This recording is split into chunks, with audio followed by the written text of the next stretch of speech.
Hello there and welcome back to part 3 of my top-down survivor tutorial. In this one we're going to be working on enemies and getting the enemies to follow the player. Like before, we're going to create a new scene to hold our player.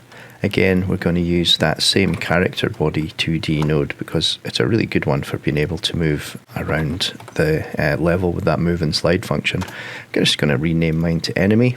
I'm just going to add in the sprite node that I'd like to add in. Add in the sprite first actually, so if I just do a load, go to the Kenny assets, which are absolutely amazing, and the PNG, and I'll go find my little snowman guy. There he is, and click open. So I now have the sprite.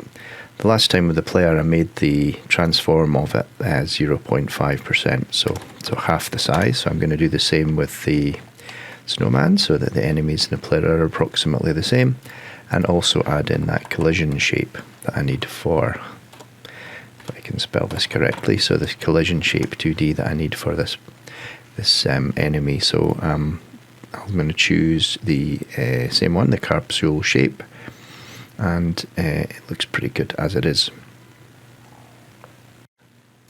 Let's make sure that we save this. So I did a Control S there, and I'm just going to put this in scenes again next to where my player scene is. So I have an enemy scene and a player scene, and there are currently no enemies on the level. So and we're going to write the enemy script too, but we're just going to put an enemy on the level.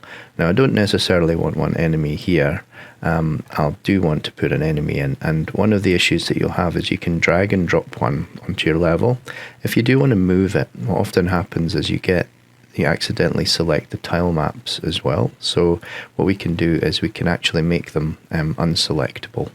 To do that, all you need to do is click on the thing you'd like to be unselectable and click this little lock selected nodes. If we lock both those nodes, then when we're moving around and clicking on the levels, we'll be able to click on the things we want, i.e. the enemy or the player, and not accidentally select the background.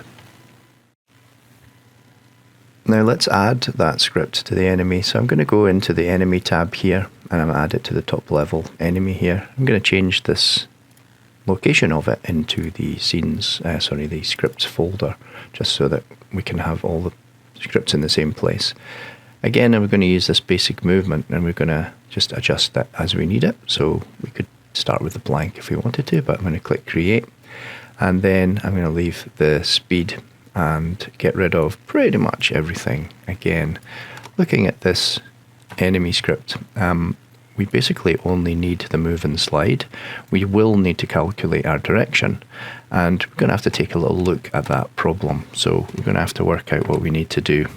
Where is the player? The way I see it is we have two major problems. One, we don't know where the player is. If we look at the main level scene, the enemy sits next to the player. This is a beginner tutorial, so I'm going to keep it really simple. I'm going to do this the easiest possible way, and then we'll worry about the problem when we actually spawn them in a later video. The second problem we have is, once we know the player, how do we work out which direction the enemy needs to move in order to move towards the player? If we solve the enemy referencing the player first, one of the easiest ways to do this is with export variables. So I'm going to create an export variable. So you use @export at the top of the enemy script here, and we'll just say create a variable, and we're going to call this player. I'm going to force this to be of type node2d, so that's the colon and then node2d. If I save this script, what you'll find now is that if you click on the enemy over on the right hand side, in the enemy GD, you can assign the node that you'd like to be stored in this variable. So if I click on assign, I can actually directly choose the player right now. So we now know that player, which is a node2d, in this script contains a reference to this player. So that gives us the ability to say things like player.position. Very, very handy, because we're going to need that in the next part.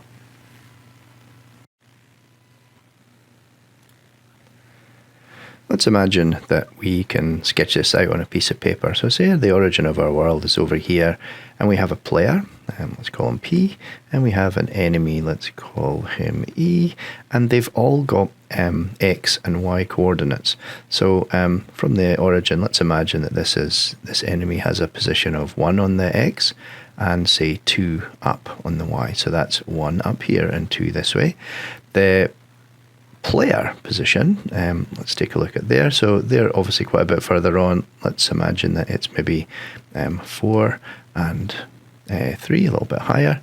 In order to work out which direction this enemy needs to move in order to get to this player, we can just subtract these vectors so that we can get that direction. So from the enemy's perspective, you just want to make sure that you're going to subtract where you want to be from yourself. So what you end up with is basically 4 minus 1, which is equal to 3, and 3 minus 2, which is equal to 1. So you can see that this vector is actually 3 in the x direction and 1 in the up direction. So 3, 1. By doing this, you're able to work out the direction you need to go. And one of the issues about this is that this vector has not only a direction, but it's also got a length. So imagine that the player was way over here. It would be the same direction, but it wouldn't be the same length. And what we need to do is a little trick to make sure that we can have this always one unit. It's called normalizing. So if you normalize a vector, what you're doing is you're turning it into a single unit. And you can imagine it by just saying that it's going to be the direction. It's going to keep its direction part, but it's only ever going to be of one length. So if you normalized both of these vectors, they would end up being exactly the same, as long as we're in the same direction there. So that's called normalizing, and that just makes sure that it's a single unit vector which maintains its direction but doesn't care too much about the distance that it was away.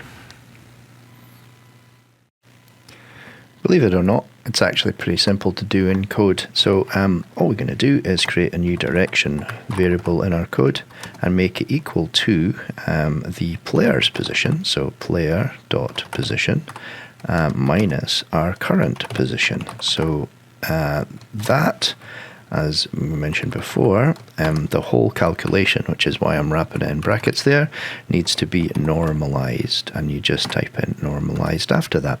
So this will give us a normalized vector that covers the direction towards the enemy towards the player from the enemy. The next step would be to just decide on what we want our velocity to be. So we'll just say velocity equals, and we'll set it to the direction multiplied by the speed. And there it is. Let's go give it a test and just see if it works. So just quickly testing this, you can see that the player, no matter where you move around, the enemy always moves towards the player. I'd love to change this a little bit. So rather than 300, actually it's about the same speed as the player. I'm going to make it quite a bit slower and just test it again. So you'll see that the snowman, no matter where you go, will constantly move towards this player. One thing before we quit this video is that we are really lucky in this situation where the players and the enemies are all a child of the level. The position is the relative position to the parent. So because this will work perfectly because they're both on the same level as children of the main level. However, you can change this to global position, which will give you the actual global pixel position of these things. By changing this, then it will save us any issues a little bit later down the line should we make the enemies children of their spawner. This should, as before, this will still work no matter what. So let's call this video quits here, and we'll move on to the big issue that we're going to have in the next video, where we need to be able to spawn these enemies in after a certain length of time, and each of those enemies need to be able to find the player. So stick with the series, I hope you're enjoying it, and I'll see you in the next one.